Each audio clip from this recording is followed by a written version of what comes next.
প্ৰস্তুতি প্ৰদেশ কংগ্ৰেছক কৰিবলৈ কোৱা হ'ল আৰু সেই অনুসৰি আমি আগন্তুক সময়ত আপোনালোকৰ সহযোগত যি বৰ্তমান চৰকাৰখনে জাতি মাটি ভেটি ৰক্ষা কৰিম বুলি যোৱা সময়ছোৱাত অসমৰ জনগণক প্ৰবঞ্চনা কৰি আহিছে তাৰ উদাহৰণ দিবলৈ মোৰ কাৰণে কোনো প্ৰয়োজন নাই।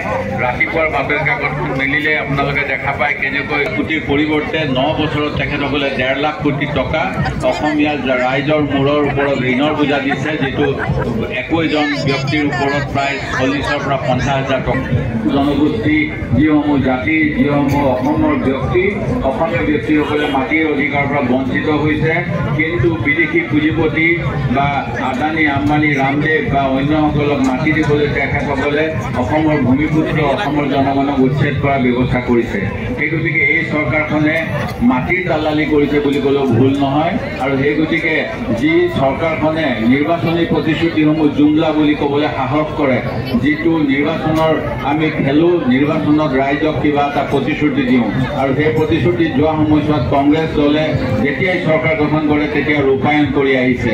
কিন্তু এই চৰকাৰখনে নিৰ্বাচন অহাৰ পিছত কয় যে অসমৰ বা ভাৰতৰ জনগণক আমি প্ৰতাৰণা কৰিছিলোঁ। তেওঁলোকৰ সভাপতি বৰ্তমানৰ কেন্দ্ৰীয় গৃহমন্ত্ৰী অমিত শ্বাহ ডাঙৰীয়াই ৰাজহুৱাকৈ টিভি ইণ্টাৰভিউত কয় যে নিৰ্বাচনৰ সময়ত কোৱা কথাবিলাক কেতিয়াও ৰূপায়ণ কৰা নহয়, সেইবিলাক জুমলা।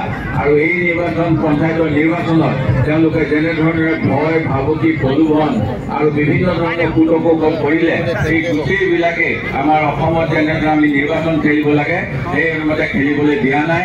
আমাৰ কংগ্ৰেছৰ কৰ্মীসকলে যথেষ্ট সাহস কৰি প্ৰত্যাহ্বান জনালে বিজেপিক। মই এই গতিকে তৃণমূল পৰ্যায়ে আমাৰ সকলো কৰ্মীকে আন্তৰিক ধন্যবাদ জনাইছোঁ আৰু আগন্তুক সময়ত 1 বছৰৰ বাবে আমি সকলোৱে একেলগে কাম কৰিম যাতে ৰাইজে বিচৰা এখন চৰকাৰ দিব পাৰোঁ আৰু সঁচাকৈয়ে যে ভাল দিনৰ পৰিৱৰ্তে যি বেয়া দিন দিলে তাৰ পৰিৱৰ্তে পূৰ্বৰ দিন আমি আনিবলৈ যত্ন কৰিব পাৰোঁ। যি সময়ত পেট্ৰল ডিজেলৰ মূল্য 100 টকা নহ'ব, গেছৰ চিলিণ্ডাৰ দাম 1000 টকা নহ'ব আৰু পূৰ্বত কংগ্ৰেছ চৰকাৰে যি কাম 60 বছৰত কৰা নাছিল, তেওঁলোকে এই 60 বছৰৰ পৰিৱৰ্তে তেওঁলোকৰ 7 কাম 9 বছৰত যিখিনি কৰি আমাৰ জনগণক প্ৰবঞ্চনা কৰিছে, তাৰ বিপৰীতে আমি অসমত নতুনকৈ প্ৰত্যাহ্বান জনাবলৈ এটা নতুন টিম আমাৰ নেতা মল্লিকাৰ্জুন খৰ্গে ডাঙৰীয়া, আমাৰ নেত্ৰী সোনিয়া গান্ধী ডাঙৰীয়ানী, আমাৰ নেতা ৰাহুল গান্ধী ডাঙৰীয়াই AICCৰ পৰা আমাক দিছে। আমি সকলোৱে একেলগে কাম কৰিব লাগিব। আজি দেৰগাঁৱত মই এই আহ্বান জনাই মোৰ দুআষাৰ সামৰিছোঁ। ধন্যবাদ। জয় অসম। অসম চৰকাৰ বিৰোধী দলসমূহৰ সকলো শ্ৰদ্ধা আদৰণতা গণেশ চৌধুৰীয়ে বহুমূলীয়া বুলি ধন্যবাদ জনাইছোঁ। ইয়াৰ পাছত আনুষ্ঠানিকভাৱে আমাৰ সকলো ল'ৰাৰ মতে গণেশ কমিটিৰ লগতে সভাপতি আমাৰ আদৰ্শ জীৱন প্ৰতীক গুৰুজনী ডাঙৰ তেখেতৰ বক্তব্য আপোনালোকক জনাইছোঁ। নমস্কাৰ। আজি মই বিশেষ বক্তব্য দিবলৈ বিচৰা নাই। মই মাত্ৰ ইয়াত উপস্থিত হৈ স্থানীয় ৰাইজ আৰু দলৰ সদস্যসকলক কৃতজ্ঞতা জ্ঞাপন কৰিবলৈ বিচাৰিছোঁ। আপোনালোকৰ মৰম আৰু স্নেহ পোৱাৰ পিছত 2014 চনত মই প্ৰথমবাৰৰ বাবে সাংসদ হ'বলৈ এটা সুযোগ পালোঁ।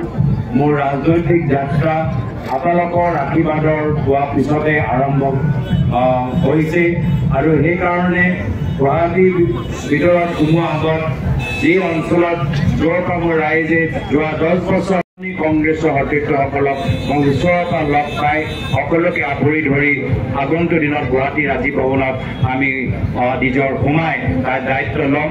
কিন্তু তাৰ আগত যে আপোনালোকৰ চেহেৰাটো চাই আজি মনটো ভাল লাগিছে আৰু আগন্তুক দিনত আকৌ লগ পাই থাকিম, এইখিনিয়ে কথা কৈ নিজৰ চমু দুআষাৰ সামৰিছোঁ। ধন্যবাদ।